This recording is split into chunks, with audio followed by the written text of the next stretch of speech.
അടുപ്പത്തേക്ക് വെക്കാം. പാൻ ചൂടായിട്ടുണ്ട്, അതിലേക്ക് ഞാൻ വെളിച്ചെണ്ണ ഒഴിച്ചു കൊടുക്കുന്നു.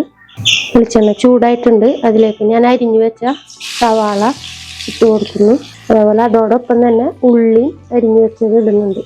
സവാള നന്നായി വാടിയിട്ടുണ്ട്. ഇതിലേക്ക് നമുക്ക് മറ്റുള്ള ചേരുവകൾ, അതായത് തക്കാളി, പച്ചമുളകും ഇതിലേക്ക് ഇട്ട് കൊടുക്കാം. ഇഞ്ചി വെളുത്തുള്ളി പേസ്റ്റും ഞാൻ ഇതിലേക്ക് ഇട്ട് കൊടുക്കുന്നുണ്ട്. ഇതിലേക്ക് ഒരു 1/2 ടീസ്പൂണ് മല്ലിപ്പൊടി, 1/4 ടീസ്പൂണ് മഞ്ഞൾപ്പൊടി, 1/2 ടീസ്പൂണ് മുളക് പൊടി, എല്ലാം കൂടി ഒന്ന് നന്നായി മിക്സ് ചെയ്യാം. ബീഫ് നമുക്ക് വെന്തിട്ടുണ്ടോ എന്ന് നോക്കാം. നന്നായി വെന്തിട്ടുണ്ട്.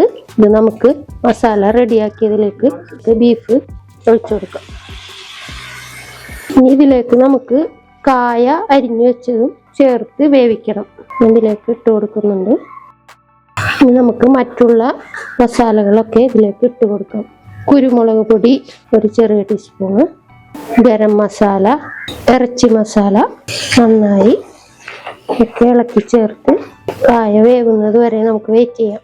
അങ്ങനെ 10-15 മിനിറ്റോളം ഞാൻ കായ വേവാൻ വേണ്ടിയിട്ട് ഇതൊന്ന് അടച്ച് മൂടി വെച്ച് കായ നന്നായി വെന്തിട്ടുണ്ട്. ബീഫും കായയും നാടൻ രീതിയിൽ വെച്ചത് റെഡി ആയിട്ടുണ്ട്. എല്ലാവരും ട്രൈ ചെയ്ത് നോക്കുക.